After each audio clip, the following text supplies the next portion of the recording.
your host, Pac-Man 072286.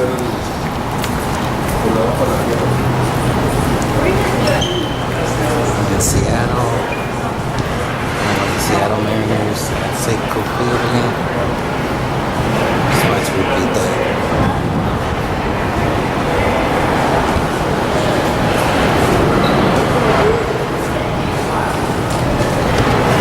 So you just wear the Mariner? I'm actually. I just have a shirt. I like it. So if you come out,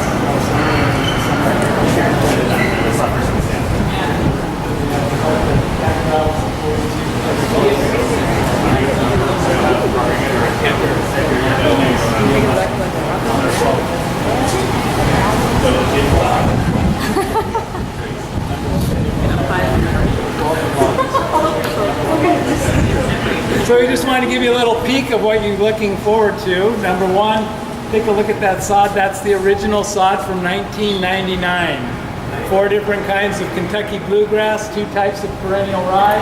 That gives us a hardy blend of seed that works just as well in the Pacific Northwest as it does with the Kentucky bluegrass. So I'm not crazy when I say that.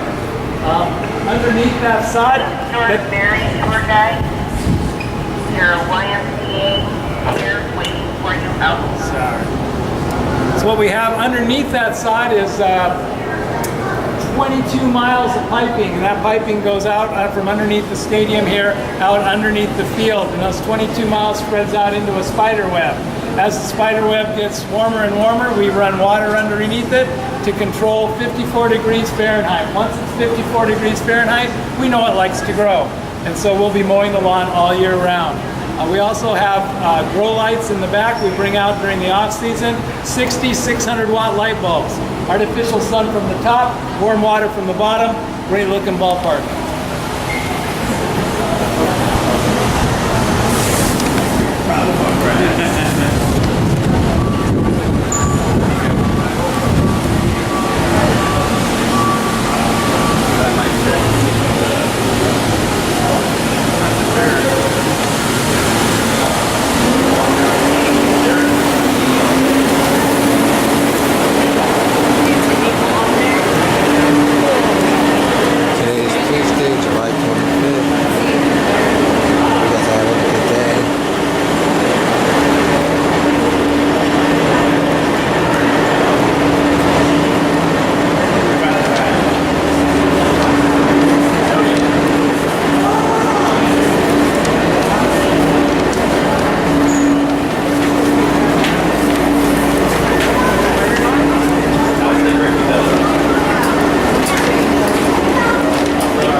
Here, the ball players from the laundry all heading to the clubhouse in business. You know, where else we go, those were old pipes. I like old pipes. bummer. Old pipes mean money.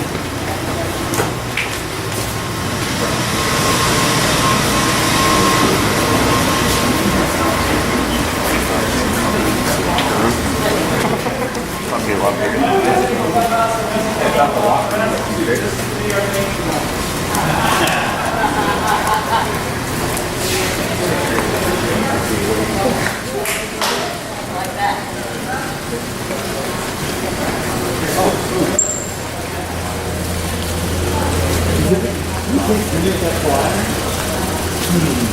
I don't know. I mean, certainly when you two over here, we were overrun by that. But I don't know if, I don't know. I mean, after you two left, we didn't seem to have any fuel yet. But maybe just a while. But it's past. It gets busy all of it. All of it. Yeah.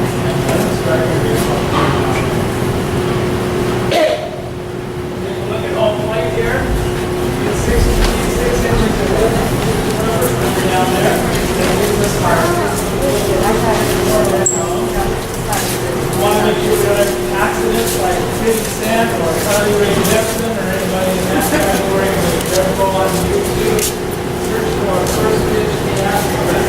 You'll know why we give opportunity for a first pitch. Celebrities going out to change all the Probably where Mookie Betts and the rest of the Red Sox are.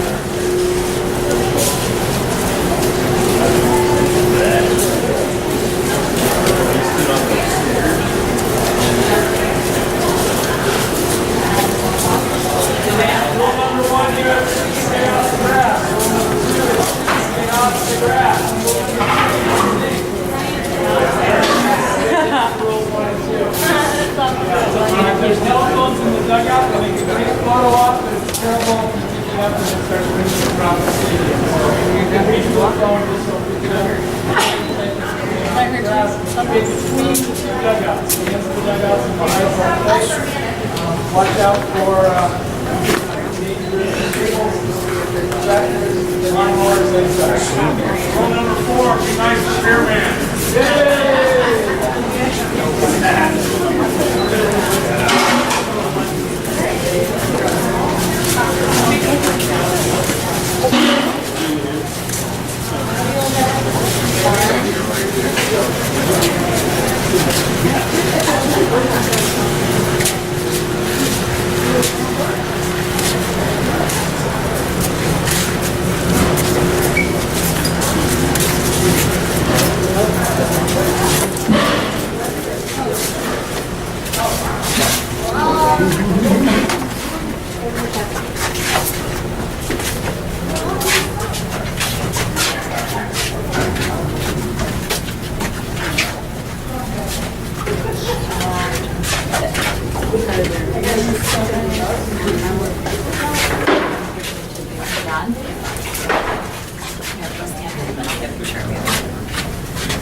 Yay!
Did you go in the dugout already? Not yet. We're waiting for you guys.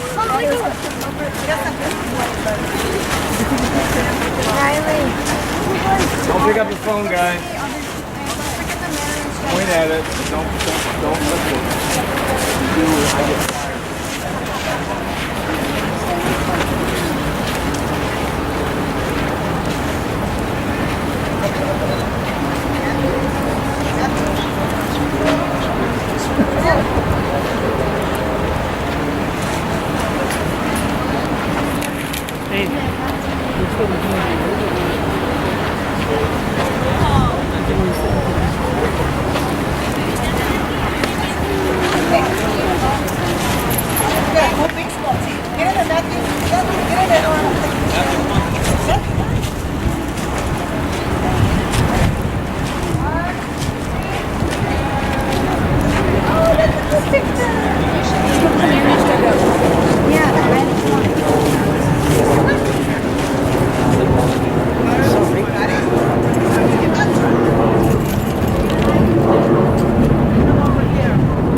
So this is where Boston's going to sit, Red Sox.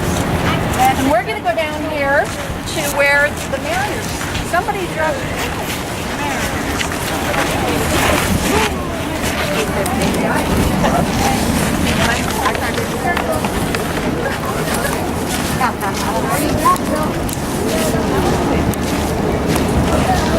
You should be your seats. I'm not here, the guy's talking.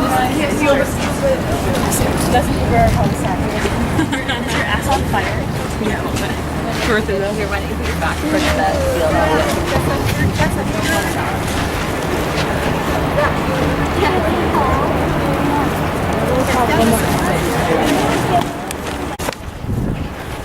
Did you ever come?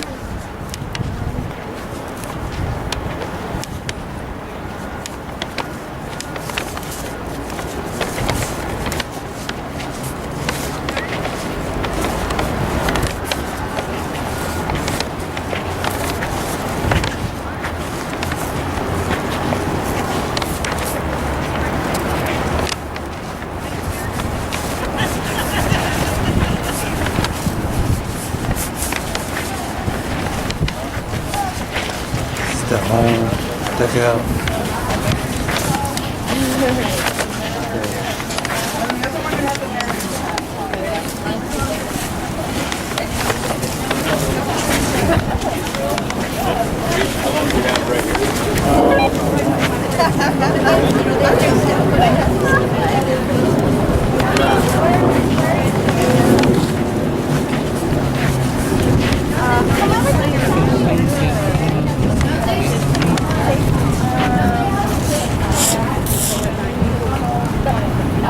No, they only have what?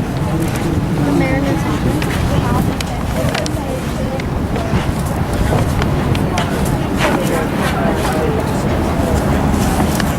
And for all you wrestling fans out there, this is where WrestleMania was. Yeah, I believe WrestleMania 17. I hope I'm right on that one.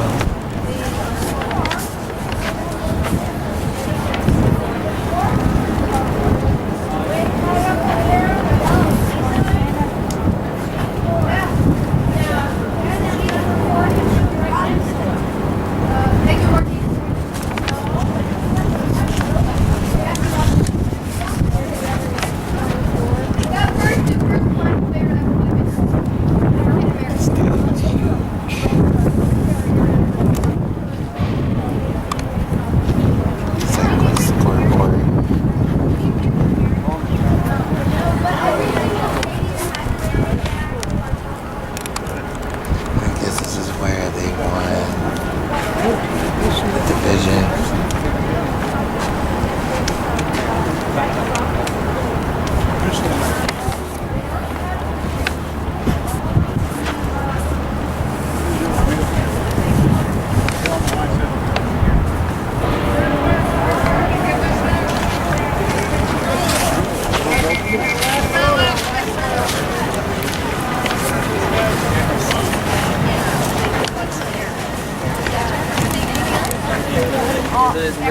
All the kids, Boston, everybody. How about, Bridget, let's take one. Do you want me to take it for you? Thank you so much.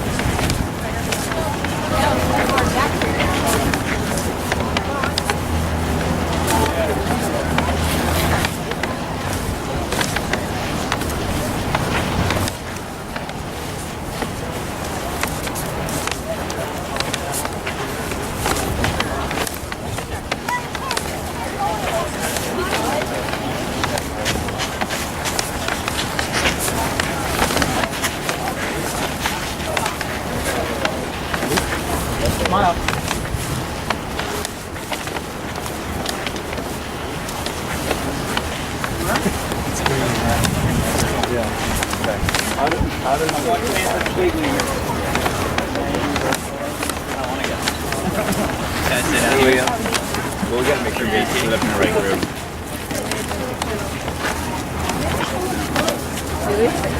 I'm sorry.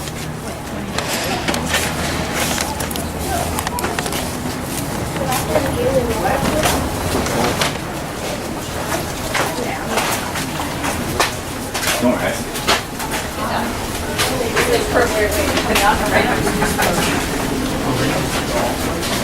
Two dozen one on, sir? 116. Yeah, I'm having a press. Easy, we don't talk about that. No, we don't talk about it. We'll set that up.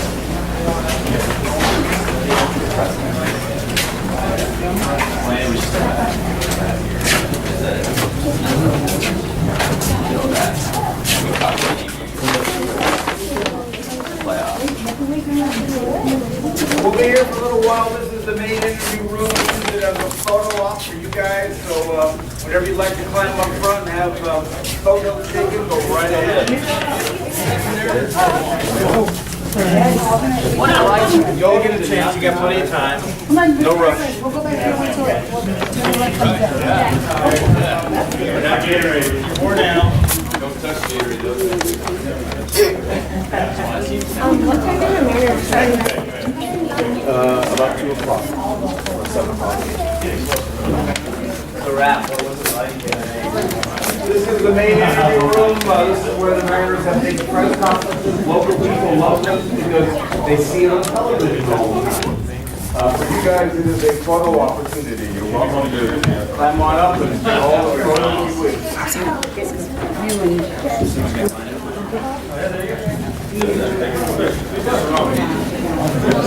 The main interview room where they have press conferences and hire So the other thing is, then we'll ask you how.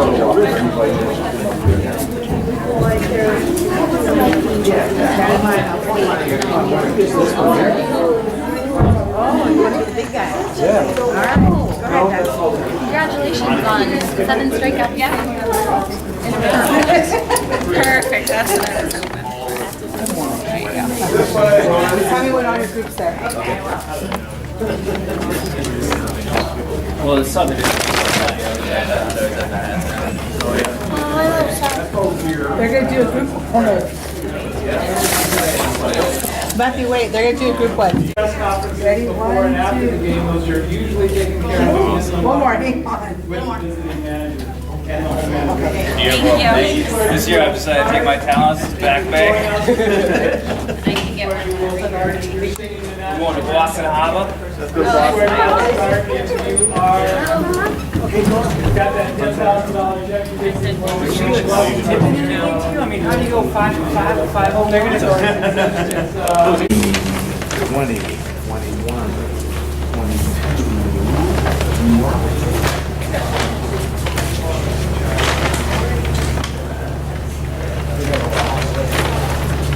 I'll make 2 more. Here we go. All right. All right, wait. Here we go. Let's go this way.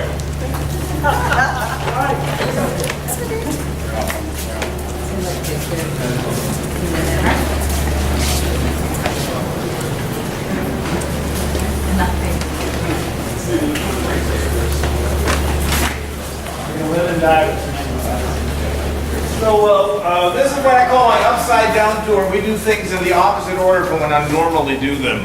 So I always seem a little confused and dazed at this point.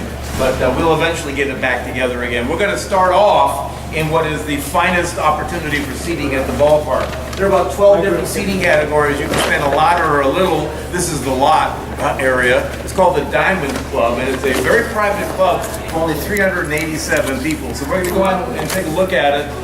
They are getting set up for service, so I ask you please to don't be touching anything, and especially don't sneeze on a table.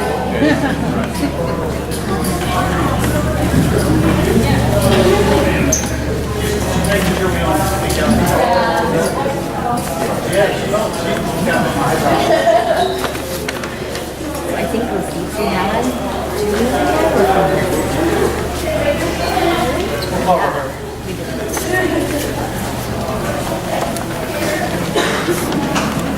years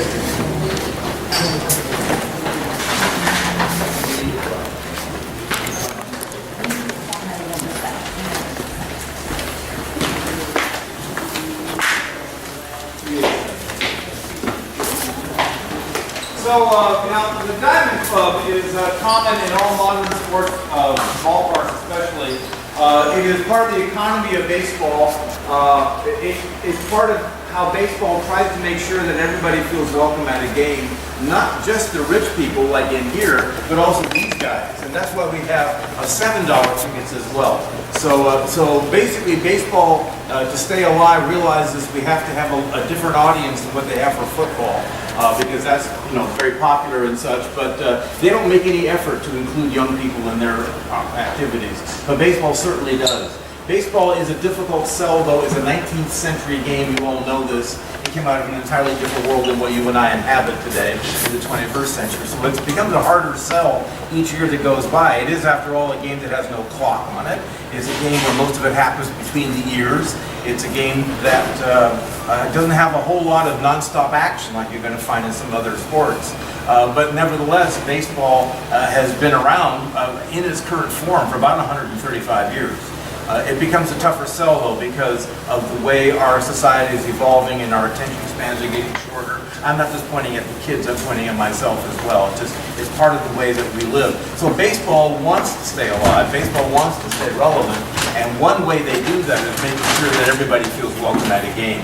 So, including the Diamond Club members. Now, the Diamond Club is a private club for only 387 people. The building seats more than 47,000. So it is quite exclusive. Why that number 387? Well, that's how many seats are behind home plate, right here behind me. When we're out there in the field, some of you probably noticed behind the screen, there are larger seats, padded seats. Those are the Diamond Club seats, and those are accessible, I'm afraid, only as a season ticket. And that means you're buying 81 baseball games up front. So it's a pretty hefty outlay of cash. And then membership in the club is in addition to that. But it is, as you would expect and hope, an all-inclusive experience. So once a Diamond Club member, everything's a part of the parade every night. So you get probably the most valuable aspect, and that is a parking pass. Put your car in the garage. You get dinner every night, high-end food. You get all your beverages included every night.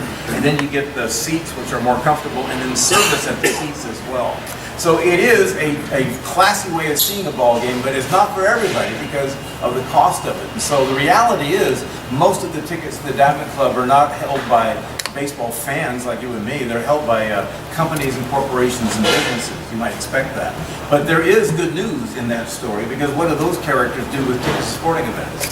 Give them away. They don't sell them, they give them away. They give them away to clients, potential clients, friends and family, whatever it might be. So what that finally means is that on any given night in the Diamond Club, many of the people in here have probably never been here before. Might not even be baseball fans. But as I say, it is a part of the economy of baseball. So you will find this every place that you go in Major League Baseball. All right? So not much more that I need to give you than that about this. It's a place that you'll see now and probably never see again. I got to tell you, though, about 5 years ago, 6 years ago now, the Mariners, in a fit of generosity, gave all the tour guides a ticket to the Diamond Club for a game. So I actually got to experience this. So I'm not just shilling for emptiness. I'm actually telling you how wonderful it was to see a game in the second bloody row out there, right? Second row for a Felix Hernandez one-hitter, all right? I mean, it was an amazing experience. I've been going to baseball games for a very long time. Never had a seat like that before. Never enjoyed a game like that before. And I'll tell you exactly why. Because any place else in the building, wherever you're sitting, there are distractions. There are things that take your attention away. Down here, there ain't nothing except the baseball game right in front of you. So even between innings, there's nothing else to do except watch what's happening. So I saw things I'd never seen before. I heard things I'd never heard before. I highly recommend it. If you can get somebody else to pay for it. All right. Any questions about the Diamond Club then? How much for one ticket? They sell it by row out there. Okay, so the last row, the 8th row, is about $14,000. For one game? One ticket for the entire season. Oh, for the season. Yeah, so it breaks out to about $350, $450 a game, because the front row is closer to like $29,000, $28,000. A lot of money, no doubt about it. However, measure that against what the Yankees charge for the same thing. Now, you guys, some of you are Red Sox fans, so you don't mind me putting down the Yankees, right? Yeah. Anyway, their charge is about $1,200 a game. You know, and that same setup. You got to buy 81 games, right? So that's serious money. Yeah. So here, I suppose it's a bargain. Anything else? All right, we're good. Let's leave and look at something else.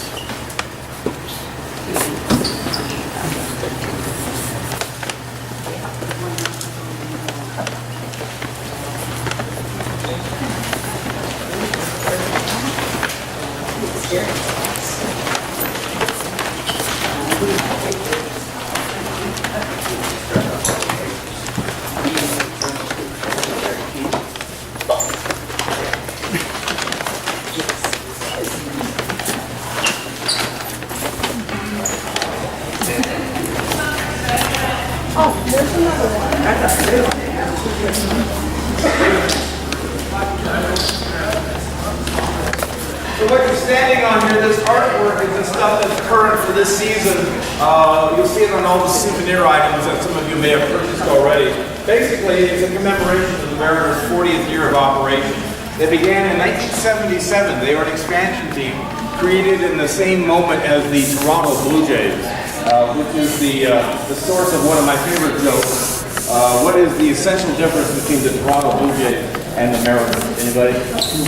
That's right, they won the World Series. So anyway, our turn will come. That's just nature. So that's what this is. Now, the actual Mariner logo is that thing. It's a compass rose. It's the device on the map that shows you north and south. And I always like to point out that in this case, if you follow the pointy end through that wall and went far enough, you'd eventually run into home plate, pitcher's mound second, base, center field. So I think of this spot right here is the center of the ballpark. If you start here and go, you'll eventually come all the way back around, but it is a goodly distance because we're quite a ways off the field here. This is the working part of the ballpark, as you can observe. Nobody's here unless they're doing something busy. Employees, of course, but also baseball players. Down that way, as far as you can see. Then you double the distance and you triple the distance, and there is the hidden entrance to the ballpark for the team. You'll never be able to see them unless you're in here. The Mariners will park in the garage attached to the building, walk straight into their fancy clubhouse down that way. The Red Sox right now are in one of 5 different hotels downtown. They rotate those to keep the groupies at bay, but basically it's the high-end hotels. And then they show up at the ballpark generally about 2 o'clock in the afternoon for a 7 o'clock game. Now, I say generally because it varies a little bit, but I can pretty well expect to see a baseball player around 2 o'clock in this building. So they'll come in the same door the Mariners do, the Red Sox, after riding a bus over here. And then they'll go for a walk down to their clubhouse down that way. Did Randy point that out to you when we came past it, the visitors' clubhouse is down there? Now, obviously, on a game day, we can't take them to the clubhouses. But it is a new building, and so there is a home field advantage built into this. These guys down here have a very nice clubhouse. It's 5,000 square feet, plenty of room. nicely appointed. All the lockers are made out of solid oak and solid cherry. There's a weight room, there's an indoor batting cage, a trainer's room. It's all very nice, about 5,000 square feet. Mariner side, however, is about 15,000 square feet. So like 3 times bigger, same stuff, more of it, and extra goodies as well. And that is the advantage. Now, you don't get an advantage by making them miserable, you just make these guys really extra happy. And this will be repeated throughout all of baseball, so nothing special really.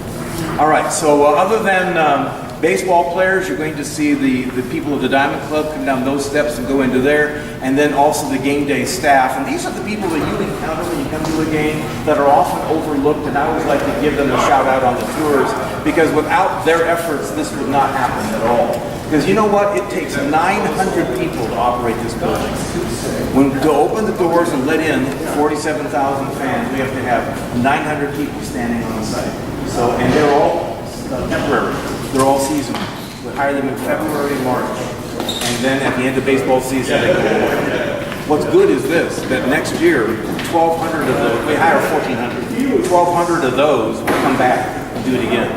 Meaning that the 200 new starts that we have to hire every year are trained by the returnees every year. So the whole thing works like a Swiss watch. It's really quite amazing. What could possibly go wrong in a building with 47,000 humans in it? You know, everything, but you never hear about it because those folks are so good at keeping it all going forward. So that's my shout out to those guys. All right, so let's find it. Look, that seems to be blocked off. Let's find an elevator and go for a ride.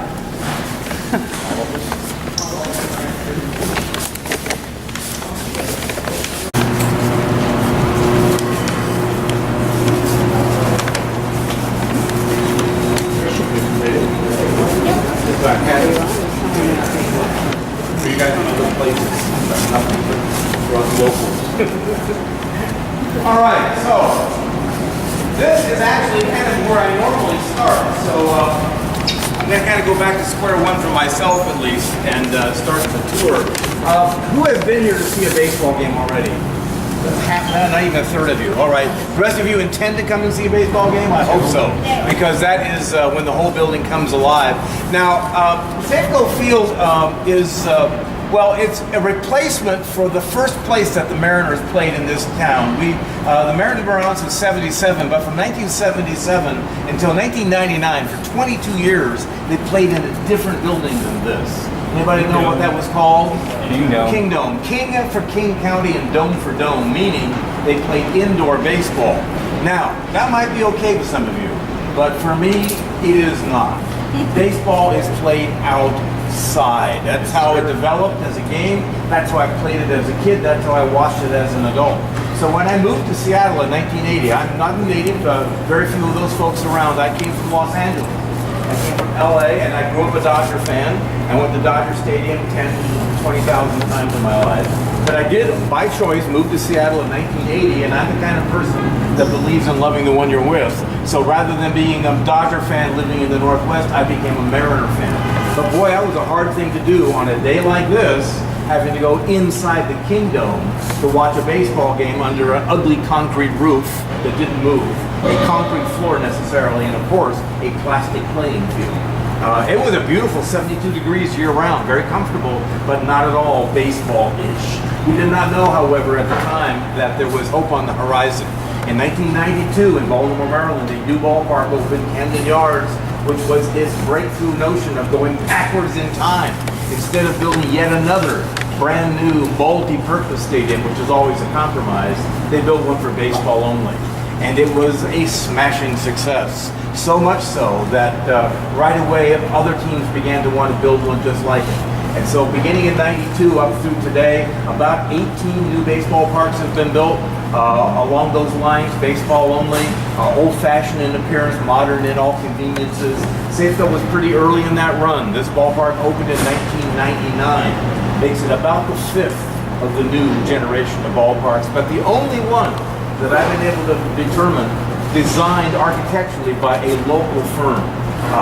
Most of the others, not all of them, but most of them were designed by a company called HOK, and they were out of Kansas City, Missouri, and so there's a certain amount of similarity between all the other new ballparks. But this was designed by NBBJ, a well-known Seattle architecture firm, and it does sport then a couple of details that you will not find anyplace else in all of baseball. I'll try to point those out to you.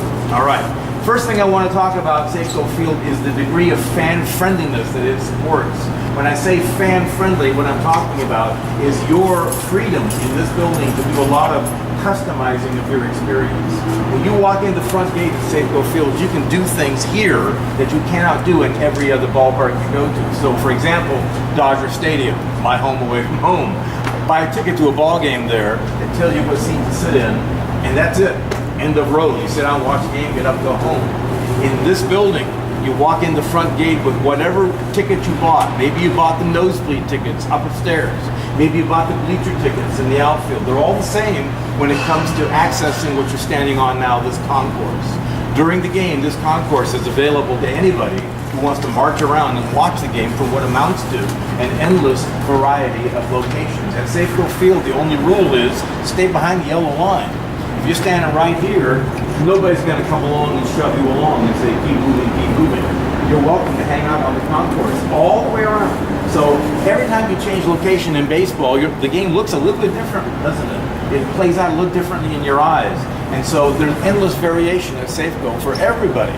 Now, if this concourse is all that was offered, that'd be enough for most folks. But I really love this. All of left field counts the same way. Look at the foul pole in left field corner and move your eyes all the way out to left center field. On the outfield fence, there's an ad for Jimmy John's out there. That entire region, from foul pole to Jimmy John, on 2 levels, the one we're standing on the concourse, and then there's another one lower than this. That entire region tonight is going to be actually jam-packed full of human beings, isn't it? All kinds of people standing around out there shoulder to shoulder. It's important that you understand that every person there does in fact have a seat someplace in the building. See, as policy, we do not sell standing room. We only sell seats. So when you see people standing around, what does that mean? It means they've chosen to do that. Not that they have to, they want to. And they want to for all kinds of different reasons. So, let's start in center field behind Jimmy John out there. Great big patio out there. Easily get 300 people on that thing. It's close to the best food in the building. I get asked that. It's close to the best beverages in the building. I get asked that too. And as a result, over the years, it's kind of evolved into a bit of a, well, let's say a social zone. Heavily populated these days by the millennial generation, who are perhaps a little more casual baseball fans. You know, they'll check out the store every now and then, but they're probably more interested in checking out each other. But they're having fun. And that really is the bottom line, because this industry, baseball, is an entertainment industry. The idea is you come here to have a good time. You will have the best time if your team wins. No guarantees of that. So instead the concept is, you leave at the end of the game with your friend, you'll say, well, too bad our guys lost tonight, but boy, didn't we have a great time at the ballpark? And if that happens, then we've been successful in entertaining you. So part of that entertainment is the freedom you have to create your own experience.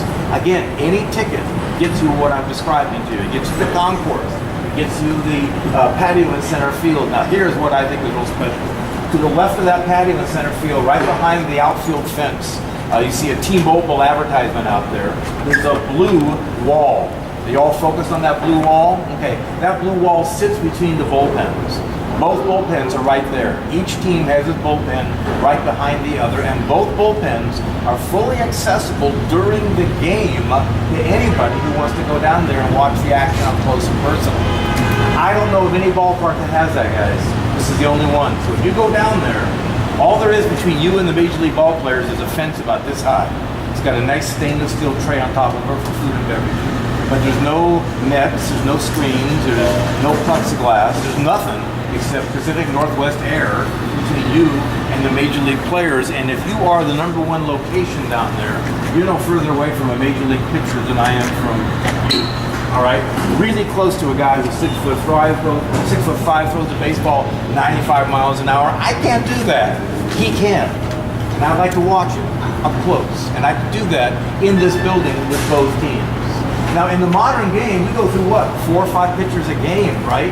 Per team. I mean, that's a lot. When I was a kid, anybody here old enough to remember complete games?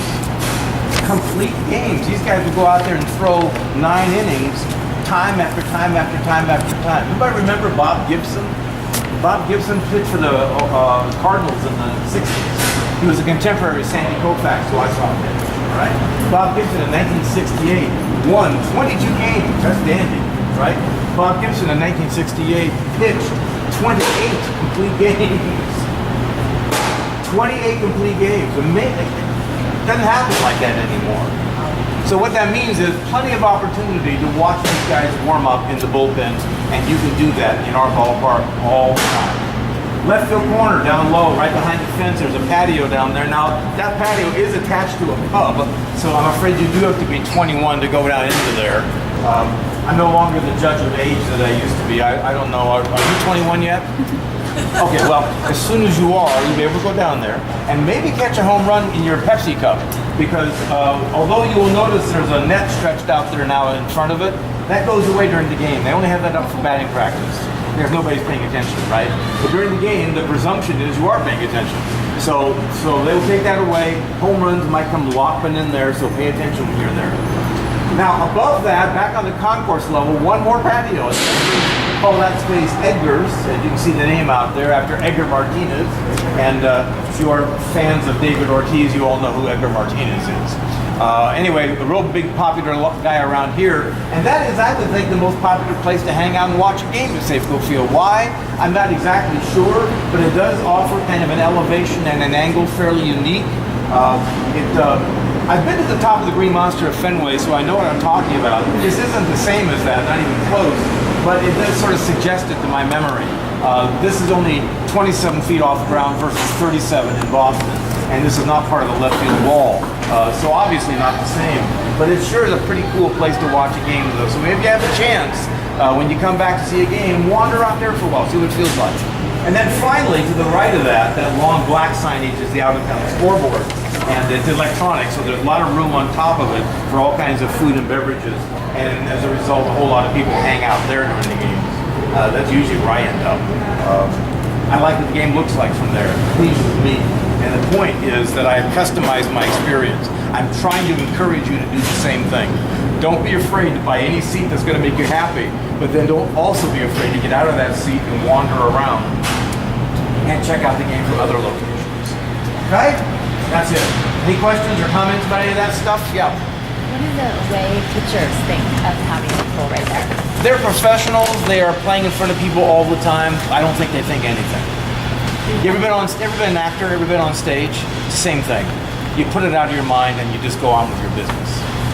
I watched yesterday and Rodriguez was there and he was like head into the wall. Yeah. With the crowd behind him, so I was wondering if Well, maybe that individual. I don't know. I do get asked this question. You know, don't fans hassle the guys down there? You know, and I said, no, this is Seattle, man. We don't do that. The people that hassle folks down there are generally from Philadelphia. And Toronto. Yeah, you're right. All right. So we got one more elevator ride in front of us. Ready to go? All right, come on.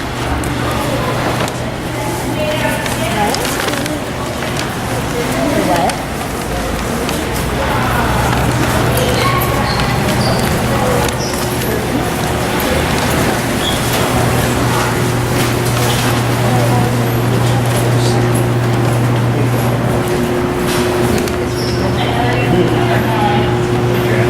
Welcome to do so. All right. Now there are a couple of reasons I drag you guys up here. One, of course, is the view. I mean, what's not to like, right? If you've never been here before, there are some things that are visible today that are not always so. Like to the south down there, see Mount Rainier sticking up above the tree line. Not everybody recognizes the fact that Mount Rainier, my friends, is a living volcano. It is a 14,000-foot mountain that is someday going to blow up.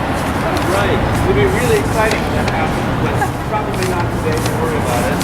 It is about 85 miles away. That thing right there? Yeah, wait there. Yeah. But boy, you can say goodbye to your phone.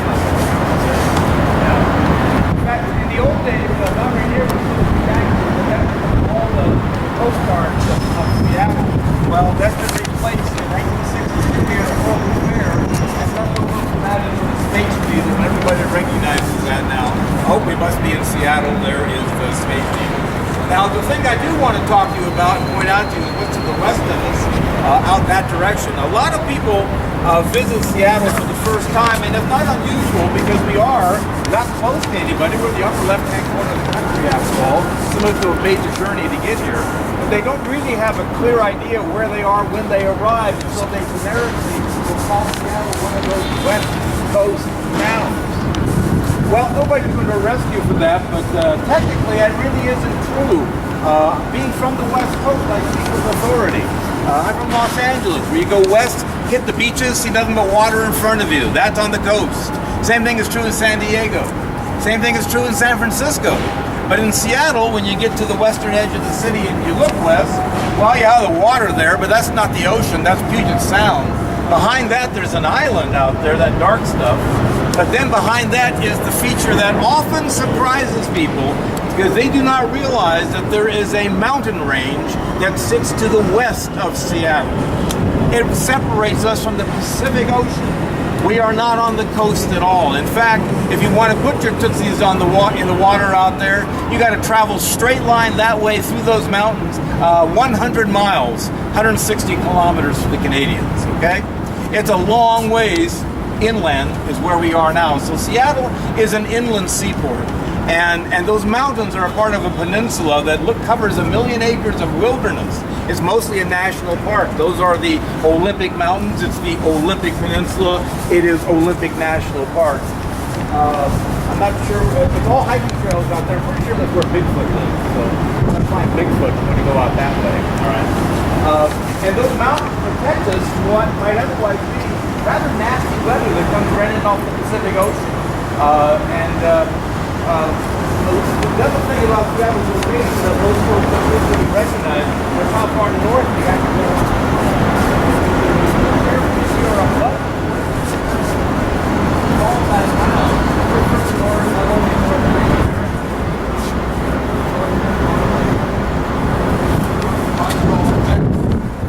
now I've never been to Montreal. A lot of snow and ice there. Yeah. But not here. See, Seattle is a temperate town, and that's important to understand. We'll talk about the ballpark. We have 4 seasons. This is not Southern California, but there's softer and gentler seasons than you might expect to find, considering, again, how far north we are. So it'll freeze in Seattle, yes. It'll snow in Seattle, yes. Usually not very much, and sometimes not at all. It is not uncommon to have only 1 inch of snow at a time, but 1 inch of snow in Seattle is, of course, enough to shut down the entire city. Because we're not used to it, for one thing. And maybe you've noticed, it's all hills, it's all up and down, it sucks. But we're famous for weather. What's it supposed to do all the time? Great. Great city, USA. We don't want to change anybody's mind, by the way. So when you go home and people ask you, what was it like in Seattle? You're not going to tell them about this, okay? You're going to say, rained all the time. Couldn't even get out of the hotel. It was awful. And that'll help keep the population down. But here's the reality. I am a guy of realities. If you take American cities, USA cities, and rank them in order of total rainfall in a year, who gets the most rain, who gets the least rain, you'd of course expect to find Seattle at the top of that list. But in fact, we rank 44th in the nation. 43 cities always get more rain than we do, including Boston, and New York, and Washington, D.C., and Baltimore, and Philadelphia, and Atlanta, and Miami, and New Orleans, even Houston, Texas gets more total rainfall than we do. But we get the rep. Rain City, USA. Why is that? Well, it's pretty simple. It's how it's delivered. Any place else you live, you have a year and a rain season. But in Seattle, year, rain season, one and the same. It can, in fact, rain any day. So we get, in the end, more days of gray and dark and light rain than you get wherever you live. Total amount, however, isn't that much. But it is significant when you talk about baseball, because baseball and rain don't go together. We were in the Kingdom. We went out of the Kingdom. People says, hot dog, we're getting a real ballpark. Make sure it's outdoors. Make sure it has green grass. And the designer said, well, sure, we can do that, but what about the rain? Rain's in a ball game, you know, you delay it. You delay it too much, you cancel it. Cancel it, you got to come back later and make it up. You can't be doing that like you can other places in the country. So what they came up with, and most of you know this already, is a convertible ballpark. One that's open to the sky when it can be and covered over when it has to be. we're not alone. There are actually 6 of these in Major League Baseball. 5 others who are like each other and us are different. I'm going to explain that difference momentarily. We're about to go inside, get away from Mr. Helicopter up here. Before we do that, look at this structure on the south side of SafeCo Field, the iron, the steel, the concrete. That thing goes going all the way down the south side of the building. It's important because up on top of the concrete there are steel rails. They kind of look like a railroad track. It is one of 2 sets of rails that the cover for the building moves on. Think of a gigantic boxcar. Steel rails, steel wheels on those rails, and instead of the rails being 12 feet apart on a boxcar, there's 655 feet apart on 2 rails, one on the south side, another one on the north side. So a machine then that runs on a straight line on and off the building. It is not a clamshell, doesn't open and close in the middle. They made it be as simple as possible so it's less likely to break down. I do point out this track though because it does come all the way to the end of it, meaning that when it stretches out and goes this way towards the north, the cover for the building does in fact cover the entire building. Not just the field, not just some of the seats, but the entire structure is under the protection of that cover. Alright? So with all that in mind, let's go inside and take a look. One button is all it takes. One button. Yeah, I got it.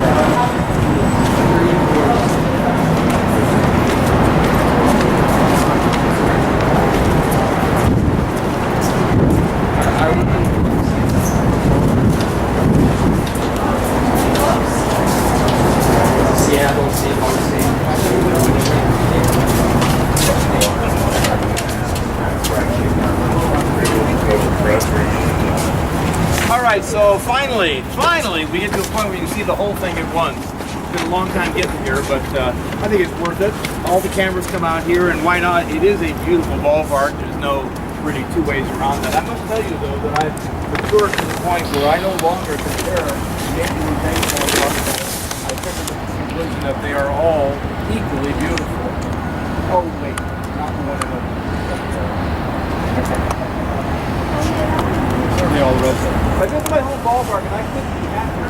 More than 47,000 seats in SafeCo Field, guys. If you go around baseball and look at the seating capacity of the new ballpark, this is one of the largest.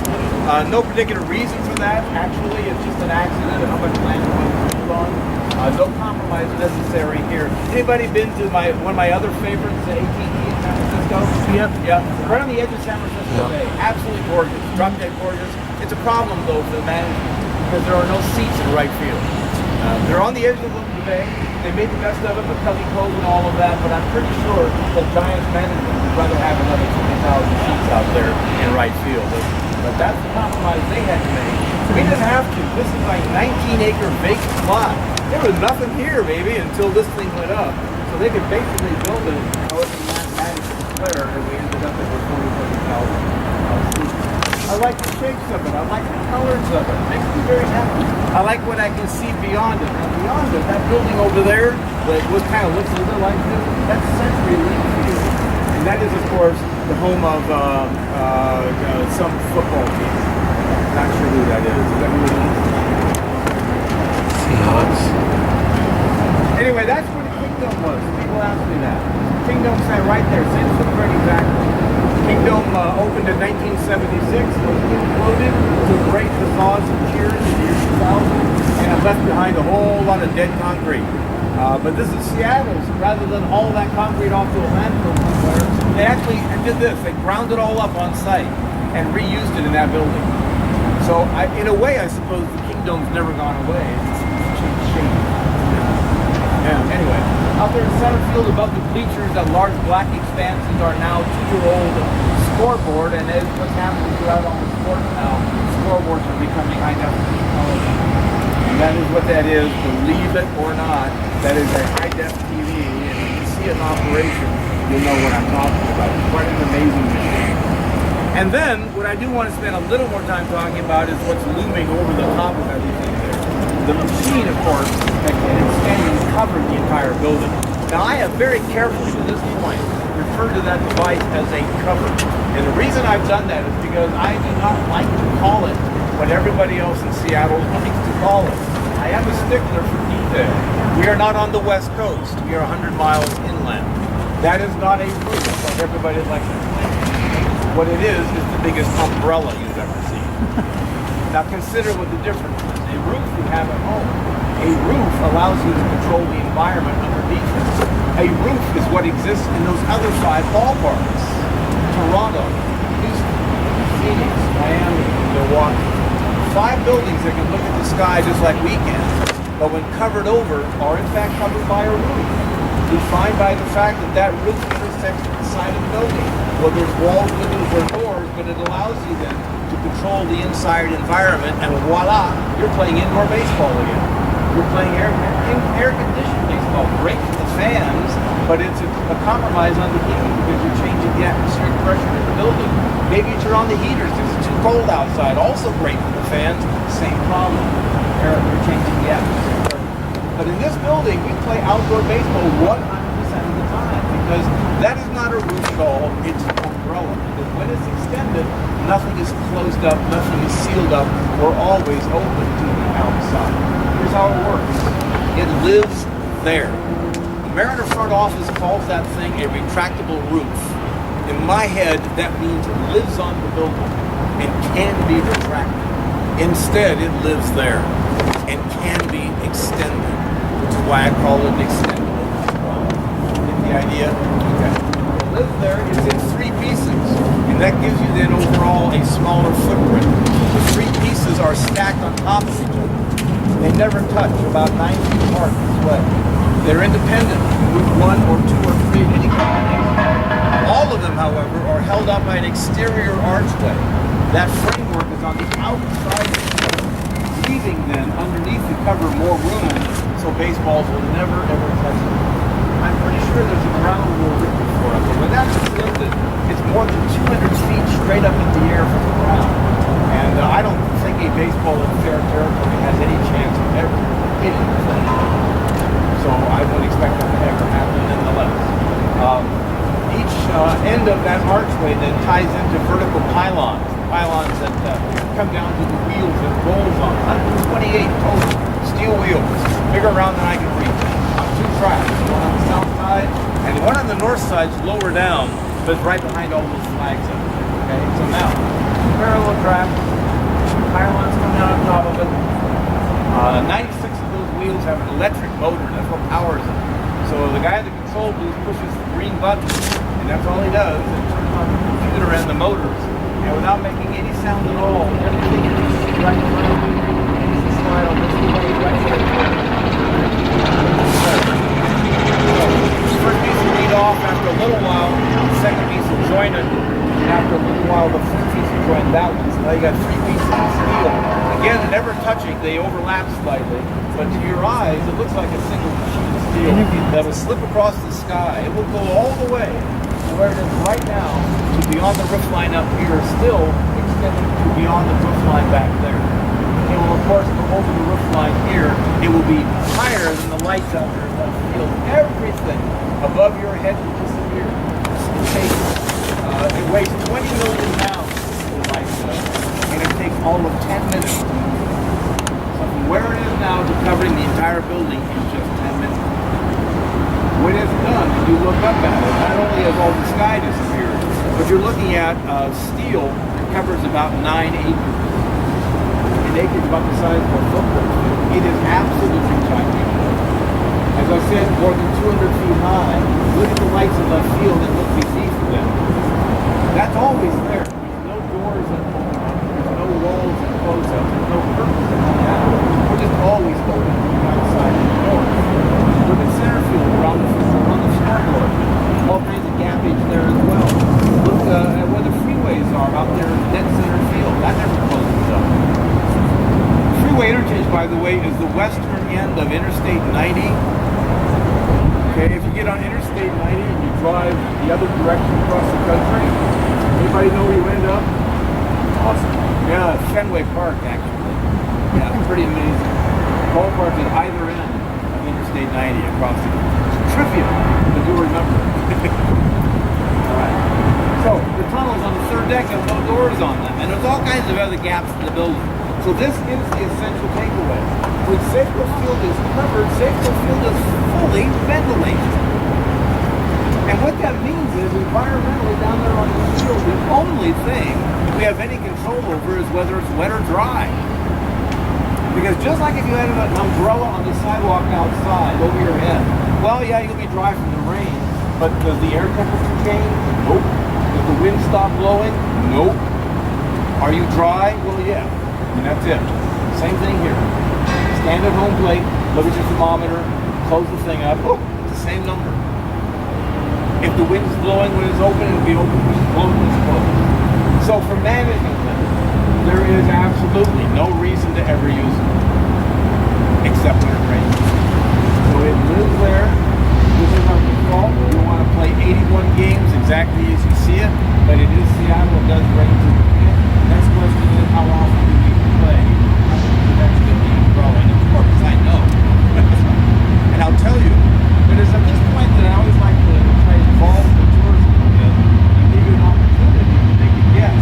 Now, you don't have to do this, but if you'd like to give me what you think is a reasonable number of times a year on average we play baseball under the protection of the umbrella, give me that raw number and then I'll tell you the real answer and everybody's satisfied. Anybody want to play? 12, 26, 15, 35, no, 81. Seattle doesn't play in October.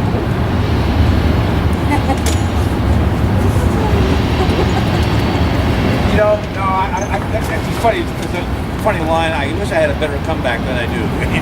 Yeah. No. One of the tour guides has a joke where he says, "What's the difference between Yankee dogs and Mariner dogs?" You know, Yankee dogs are served in October. That's our turn will come, man. You know, it's baseball. You know, and besides, you're wearing the right colors. You got a number? Might want to take a guess. 15. 65, you have a winner, all right. 65 you guess, but the actual number is 9 times a year. 9 out of 81 on average. Now, that's an average number, so it'll give you more or less. Most ever we're talking about. Most ever is 25. So let's go with that for a moment. 25 games without the umbrella might have been rained out. Is that good for anybody? Bad for baseball, bad for visiting team, but especially from the Mariner point of view, bad for these folks sitting in these seats. And the reason for that is, again, geographic.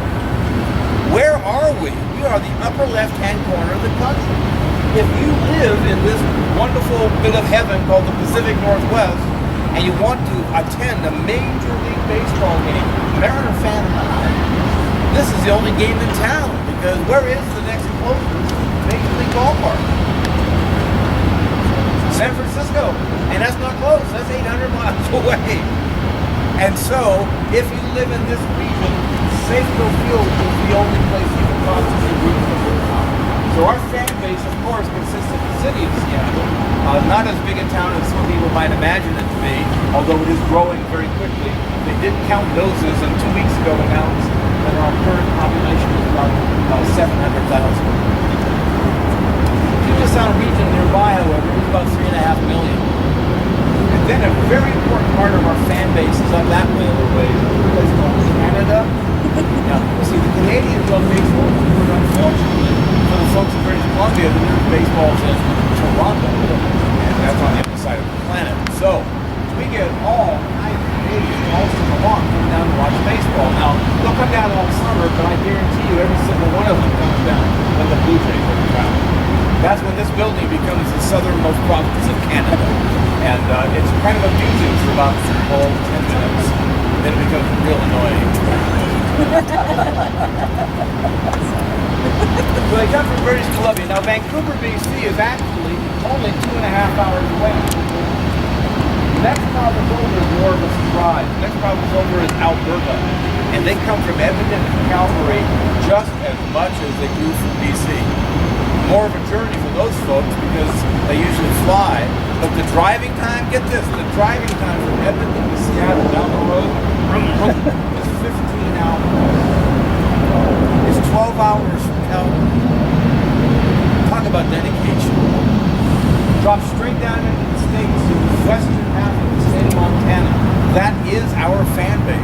everything west of that is. So you go west, you're in Idaho, that's our fan base. West again, you're in Spokane, on the other side of the state, which if you don't stop for lunch is about a 5-hour drive.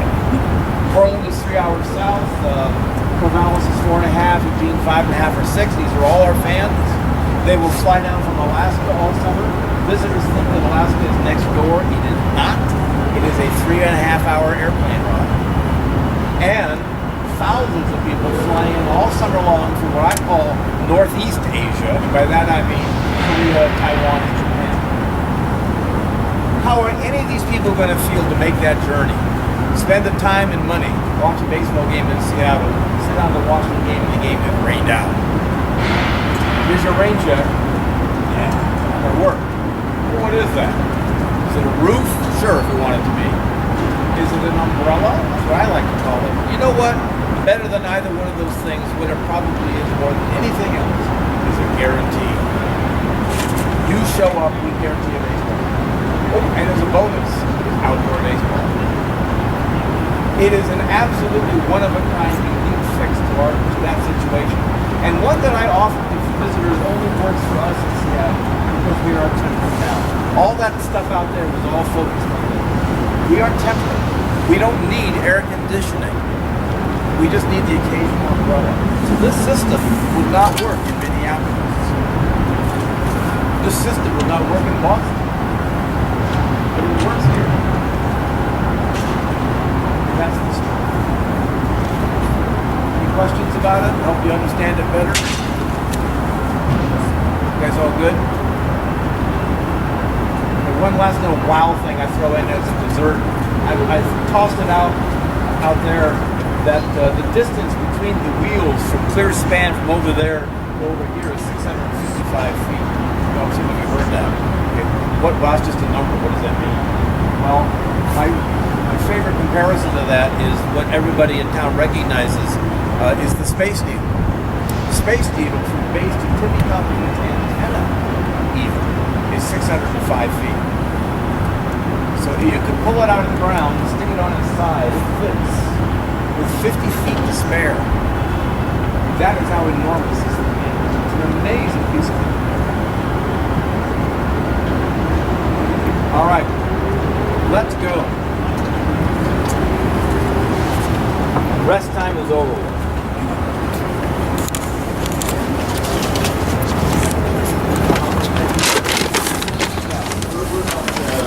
Judging by the map, I thought we would have to break down.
I first flew from California, from Boston to California, because I went to Comic-Con in San Diego. Are you there?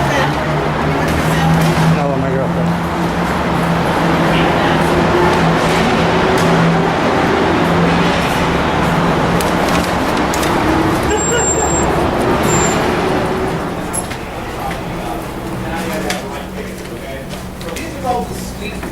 They call them private suites or luxury suites. Really all it is a room that you would come to if you're selecting for people to see a baseball game at a level of comfort.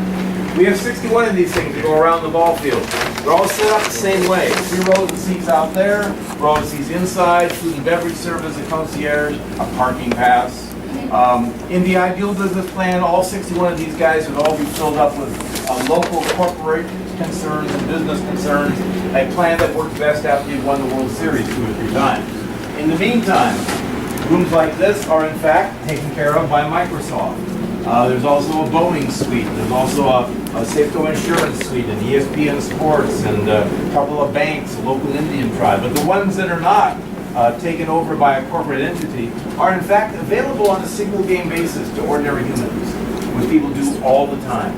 Because it's a great way to see a baseball game and not at all budget busting as you might expect it to be. So the suites then exist in all modern sports facilities, just happens to be our version of it here. And that's the quick and dirty of it. Any questions about the suites then? So what is the cost? It's $110 a person with a minimum of 14 people. So you get 14 people together, they charge you $110, which includes a ticket to the game, a share of a parking pass, a food and beverage and credits and service, concierge. It's less money than you might spend as an a la carte coming to a game. Because the parking sometimes is $60 just to park your bloody car. You know, tickets to the game are, you know, $60, $70, $80 sometimes, right? And then every time you buy a beer, it's another $12. And so it adds up in a hurry. And so this actually is almost a bargain way of seeing a game. And plus you're having the fun of seeing it with your friends. And I've done it once, and I highly recommend it. I think it's a great way to see a game, because after all, you get those seats out there, which is a perfect view of the whole thing. Okay, so every suite carries the name of a Hall of Fame baseball player. This happens to be the Willie Mays suite. No, he did not play for the Mariners. He played for the Giants.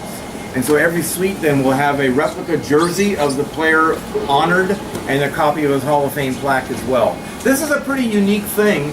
A lot of ball clubs don't give much attention to other teams inside their own facilities, but the Mariners do. They pay attention to the bigger story of baseball, and we're not at all afraid to lavish praise on Hall of Fame baseball players such as Willie Mays. So as you go around this level, you'll see suites that have the name on them of Ty Cobb and Sandy Koufax and Roberto Clemente and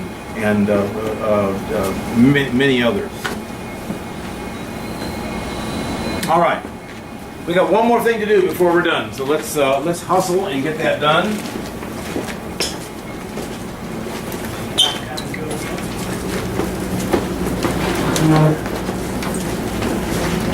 This is sort of the FaceTime. I see. Yeah.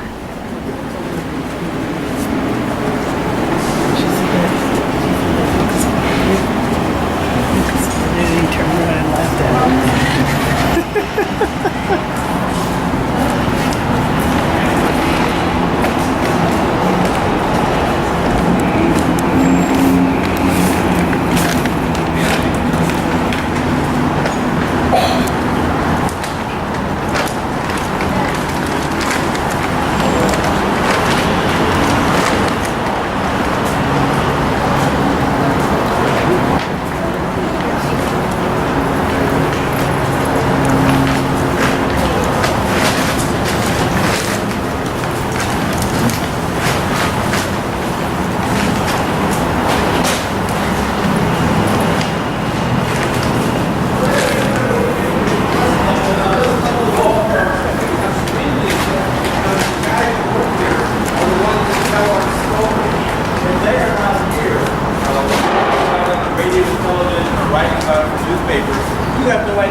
for visitors to arrive at this point and look out there in the field and say, well, wait a minute, are you kidding me? This is the best seat in the house.